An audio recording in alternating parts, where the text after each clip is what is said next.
തെരഞ്ഞെടുപ്പ് വാർത്തകൾ നിങ്ങൾക്കായി സമർപ്പിക്കുന്നത് അൽ ഐൻ KMCC. തിരഞ്ഞെടുപ്പ് വാർത്തകളുമായി മീഡിയ വിഷൻ നടത്തുന്ന ബൂത്ത് യാത്രയിൽ നമ്മളിപ്പോൾ നിൽക്കുന്നത് വിലങ്ങാട് സെന്റ് ജോർജ് ഹൈസ്കൂളിലെ ബൂത്തിലാണ്. വിലങ്ങാടിനെ കുറിച്ച് പറയുകയാണെങ്കിൽ ഒരുപാട് പ്രതീക്ഷകളോടെയാണ് ഇത്തവണത്തെ തിരഞ്ഞെടുപ്പിനെ വിലങ്ങാട്ടെ ജനത കാണുന്നത്. 1.5 വർഷം മുൻപ് ഈ ഒരു നാടിനെയാകെ ദുരിതത്തിലാക്കിയ ഉരുൾപൊട്ടൽ ദുരന്തത്തിൻ്റെ നടുക്കത്തിൽ നിന്നും ഇതുവരെ ഇവിടുത്തെ നാട്ടുകാർ പുറത്തു വന്നിട്ടില്ല. അതിനുശേഷമുള്ള ആദ്യത്തെ നിയമസഭാ തിരഞ്ഞെടുപ്പിൽ ഒരുപാട് പ്രത്യാശകളാണ് ഇവിടുത്തെ ജനത ആഗ്രഹിക്കുന്നത്. അവരെ കൈപിടിച്ചുയർത്താൻ, അവർക്ക് സംഭവിച്ച ലക്ഷക്കണക്കിന് രൂപയുടെ നാശനഷ്ടങ്ങൾ നികത്താൻ, അവർക്ക് ആശ്വാസമാകുവാൻ നല്ല രീതിയിലുള്ള ഒരു ഭരണവും അതിനനുസരിച്ചുള്ള സംവിധാനവും സൗകര്യവും സഹായവും എത്തുമെന്ന് തന്നെയാണ് ഇവിടുത്തെ ജനങ്ങൾ പ്രതീക്ഷിക്കുന്നത്. ഇതുവരെ ഇവിടെ എത്തിച്ചേർന്ന പല മുന്നണികളുടെയും സ്ഥാനാർത്ഥികൾ ഒരുപാട് വാഗ്ദാനങ്ങൾ അവർക്ക് നൽകിയിട്ടുണ്ട്. ആ ഒരു ഉറപ്പിലാണ് ഇത്തവണത്തെ തിരഞ്ഞെടുപ്പിനെ ഇവിടുത്തെ ജനത നോക്കിക്കാണുന്നത്. ഒരു വലിയ ഉരുൾപൊട്ടൽ ദുരന്തത്തിന് ശേഷം ആദ്യമായി നടക്കുന്ന നിയമസഭാ തെരഞ്ഞെടുപ്പാണ്. ഒരുപാട് പ്രതീക്ഷകളൊക്കെ ഉണ്ടാവുമല്ലോ. വിവിധ മുന്നണികളുടെ സ്ഥാനാർത്ഥികൾ ഒത്തിരി വാഗ്ദാനങ്ങളും പ്രതീക്ഷകളൊക്കെ നൽകിയിട്ടും ഉണ്ടാവും. അതിനെക്കുറിച്ച് എന്താണ് പറയാനുള്ളത്? ഞങ്ങൾക്ക് ഉരുൾപൊട്ടൽ മാത്രമല്ല പറയാനുള്ളത്. 1969 മുതൽ CPIയുടെ വോട്ടില്ലാത്തൊരു പാർട്ടിയുടെ ആളാണ് ഇവിടുത്തെ MLA. 69 മുതൽ ഇങ്ങോട്ട് 65 വർഷമായെന്ന് എൻ്റെ ഓർമ്മ. അതുതന്നെ 66 വർഷമായി ഇവിടെ CPIയുടെ MLA മത്സരിച്ചു. അവർക്ക് ആ കൂടി നിയോജകമണ്ഡലത്തിൽ 5000 വോട്ട് തേച്ചില്ല. അവരുടെ MLA ആണ് 1969 മുതൽ ഇവിടെ ഇരിക്കുന്നത്. അതിലിപ്പോഴത്തെ ഒരു ഇടതുപക്ഷ സ്ഥാനാർത്ഥിയുടെ ഭർത്താവ് തന്നെ 3 വട്ടം ഇവിടെ MLA ആയ. അത് കേട്ടി ഇപ്പോഴത്തെ MLA 3 വട്ടം MLA ആയി. ആ MLA ആയിട്ട് പോലും ഇവിടെ ഈ ഉരുൾപൊട്ടലുണ്ടായി ഇത്ര ദുരിതം ആളുകൾ അനുഭവിക്കുന്ന ആളുകൾക്ക് കാര്യമായ യാതൊരു പരിഗണനയും കൊടുത്തിട്ടില്ല. സത്യത്തിൽ ആളുകൾ ഇപ്പോൾ സത്യത്തിൽ പിടിച്ചു നിൽക്കുന്നതെന്നു ചോദിച്ചാൽ KCBC കൊടുത്ത ഒരു 70 വീട്, ആ KCBC കൊടുത്ത 70 വീടിൽ 60 വീടിൻ്റെ പണി കഴിഞ്ഞു. MP കൊടുത്ത് വാഗ്ദാനം ചെയ്ത ആ 20 വീടിൽ ഒരു 10 വീടിൻ്റെ പണി, ഇവിടെ 2 വീടിൻ്റെ പണി പൂർത്തിയായി, ബാക്കി വീടിൻ്റെ പണി നടന്നുകൊണ്ടിരിക്കുന്നു. പ്രതിപക്ഷ നേതാവ് ഒരു 10 വീട് തരാമെന്ന് പറഞ്ഞിട്ടുണ്ട്. അതിപ്പോൾ ഇലക്ഷൻ്റെ തിരക്കല്ലായതുകൊണ്ട് അത് കഴിഞ്ഞാൽ തരാമെന്ന് പറഞ്ഞിട്ടുണ്ട്. മറ്റ് ഈ റോഡ് നിങ്ങൾ കാണുന്നുണ്ടല്ലോ, വിലങ്ങാട് മുതൽ ഇങ്ങോട്ട് വരുന്ന എത്ര പാലം, 8 പാലം ഇവിടെ പോയി. വിലങ്ങാട് അങ്ങാടിയിലെ പാലം, അങ്ങോട്ട് വായാട് കോളനിയിലോട്ട് പോകുന്ന പാലം, അതുപോലെ പന്നിയേരി കോളനിയിലോട്ട് പോകുന്ന പാലം, പിന്നെ മഞ്ഞച്ചിളി പാലം, പിന്നെ മലയങ്ങാടൊരു പാലം, അങ്ങനെ 8 പാലങ്ങൾ ഇവിടെ പോയി. വായാട് കോളനി എന്ന് പറയുന്ന 44 കുടുംബങ്ങൾ ആദിവാസികൾ താമസിക്കുന്ന പ്രദേശത്തുള്ള റോഡും അങ്ങോട്ട് പാലവും ഇല്ല, റോഡും ഇല്ല. നാട്ടുകാരെല്ലാം കൂടി ചെയ്ത ഉണ്ടാക്കിയ താൽക്കാലിക പാലത്ത് വഴിയാണ് ഇപ്പോൾ അവിടെ വണ്ടി പോയിക്കൊണ്ടിരിക്കുന്നത്. മഞ്ഞച്ചിളിയിലെ സ്ഥിതി വളരെ ദയനീയം, നിങ്ങളൊന്നും പോയി കാണേണ്ടതാണ്. അതൊന്നും പരിഹാരം ഈ MLA ഉണ്ടാക്കിയിട്ടില്ല, ഒരാളുണ്ടാക്കിയിട്ടില്ല.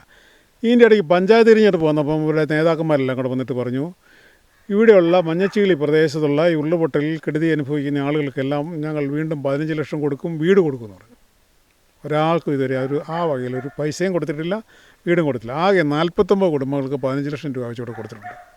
ആകെ ചെയ്തത് സർക്കാർ ചെയ്തത് അത്രയാണ്.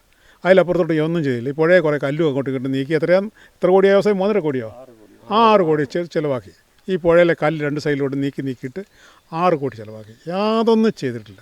ഇപ്പോൾ ആ വിലങ്ങാട് പള്ളിയുടെ വാതിക്കൽ ഒരു 3 കോടി രൂപയെങ്കിലും വേണം അവിടെ ഒരു കെട്ടിക്കൊണ്ടുവരണമെങ്കിൽ, അല്ലെങ്കിൽ ഇടിഞ്ഞ് ഇങ്ങനെ പൊയ്ക്കൊണ്ടിരിക്കുക.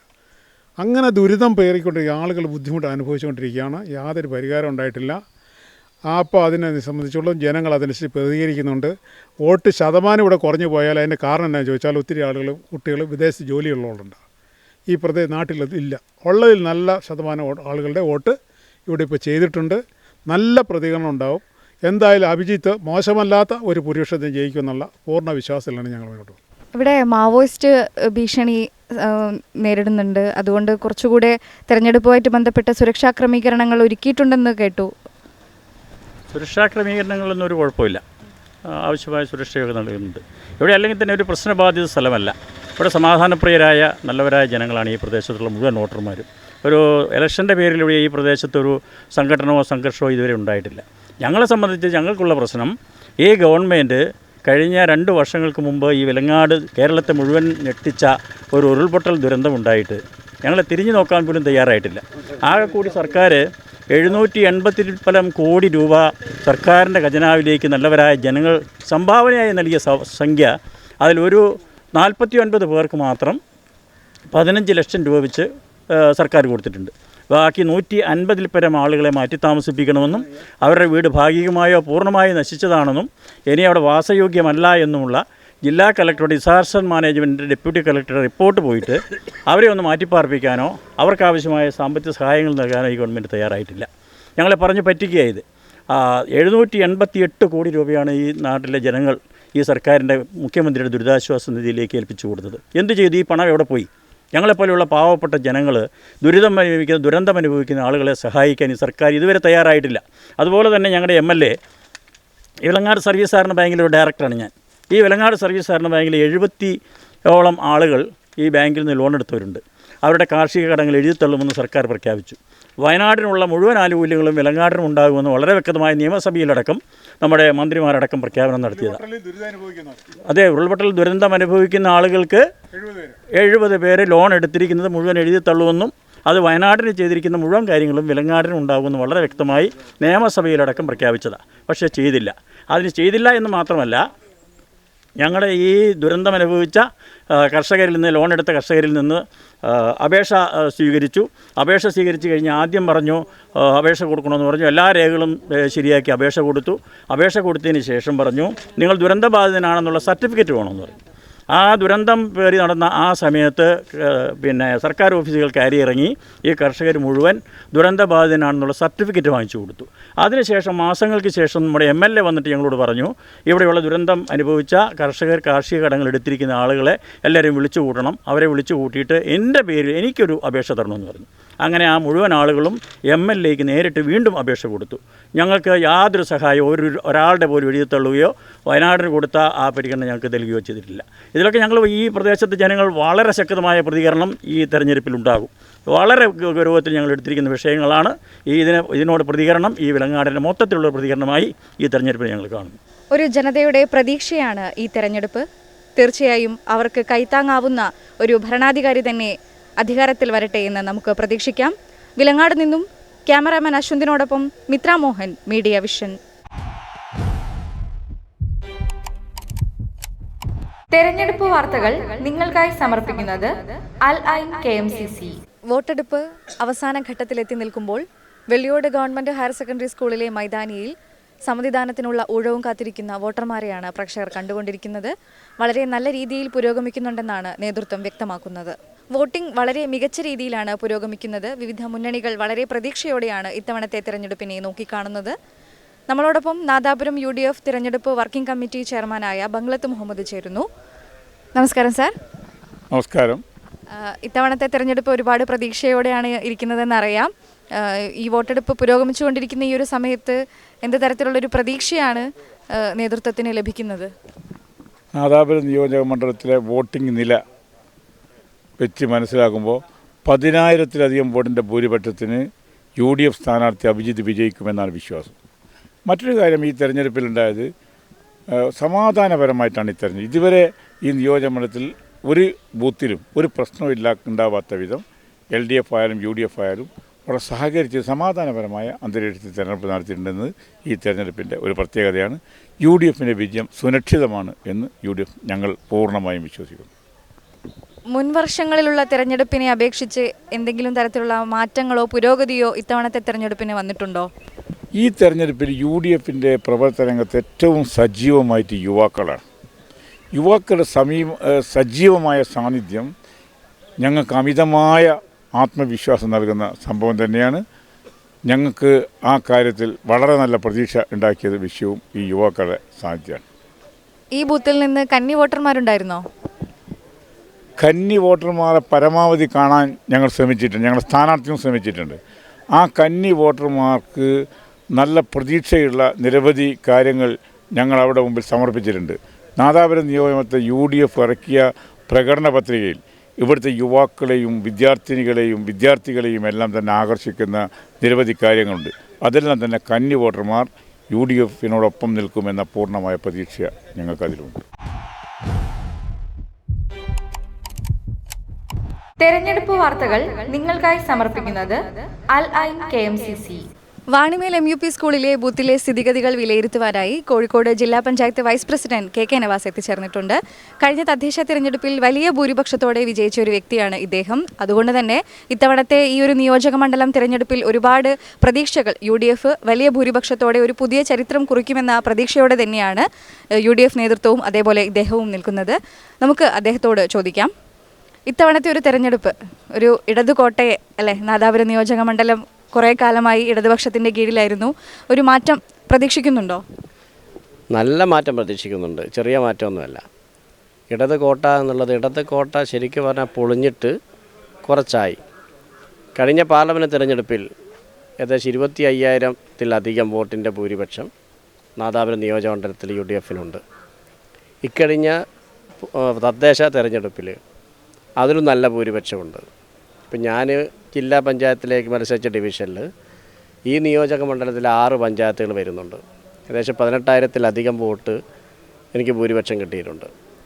അതുകൂടാതെയുള്ള 4 പഞ്ചായത്ത് അതിലും നല്ല ഭൂരിപക്ഷമുള്ളതാണ്. അപ്പോൾ ഏതായിരുന്നാലും ഈ നിയമസഭാ തെരഞ്ഞെടുപ്പിൽ നല്ല ഭൂരിപക്ഷത്തിന് അഭിജിത്ത് UDFൻ്റെ സ്ഥാനാർത്ഥി വിജയിക്കും. അതിന് പല കാരണങ്ങളുണ്ട്. ഒന്ന്, നാടിൻ്റെ വികസനമാണ്. 59 വർഷമായി ഇവിടെ പറയത്തക്ക ഒരു സ്ഥാപനവും എടുത്ത് കാണിക്കാനില്ല. ഒന്നുകിൽ വിദ്യാഭ്യാസ സ്ഥാപനം, അല്ലെങ്കിൽ തൊഴിൽ ലഭ്യമാകുന്ന സ്ഥാപനം, ഒന്നുമില്ല. കാർഷിക മേഖലയുടെ വലിയൊരു ആസ്ഥാനമാണ്. കാർഷിക മേഖല ശക്തിപ്പെടുത്താനുള്ള ഒരു പദ്ധതിയും ഇക്കാലയിൽ ഉണ്ടായിട്ടില്ല. അപ്പോൾ ഇതൊക്കെ വെച്ചുകൊണ്ട് തന്നെ ജനങ്ങൾ പ്രതികരിക്കാൻ തീരുമാനിച്ചിട്ടുണ്ട്.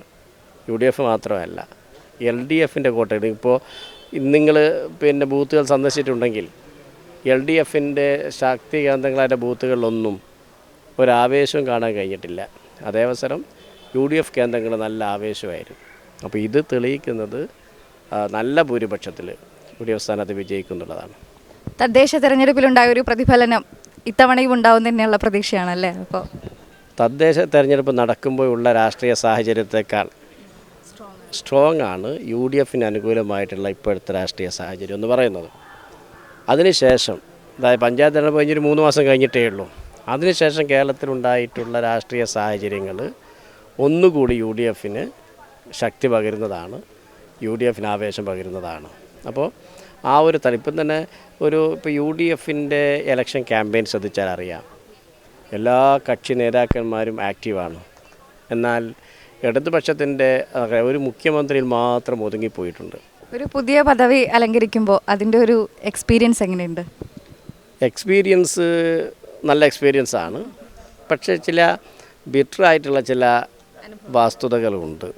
കഴിഞ്ഞ ഭരണസമിതിയുടെ ചില നടപടികൾ, അതായത് ഫണ്ട് അലോട്ട്മെൻറ്റൊക്കെ ചെയ്ത് ഇല്ലാത്ത പൈസക്ക്, അങ്ങനെ പൈസ ഇല്ല, 22 കോടി രൂപ അധികം വെച്ചുകൊണ്ട് പ്രോജക്റ്റ് നടപ്പിലാക്കിയതും അതുമായി വെച്ചുകൊണ്ട് ചില പ്രോജക്റ്റ് നമുക്ക് ഡ്രോപ്പ് ചെയ്യേണ്ടി വന്നു. പിന്നെ പല പ്രോജക്റ്റ് നടപ്പിലാക്കാൻ പറ്റാത്തതാണ്. അങ്ങനെയുള്ള കുറേ ഇഷ്യൂസ്, ഒരു വികസന കാഴ്ചപ്പാടില്ലാത്ത കുറേ പ്രശ്നങ്ങൾ ജില്ലാ പഞ്ചായത്തുകൾ, അതൊക്കെ ഇങ്ങനെ ക്രമീകരിച്ചുകൊണ്ടിരിക്കുന്നു.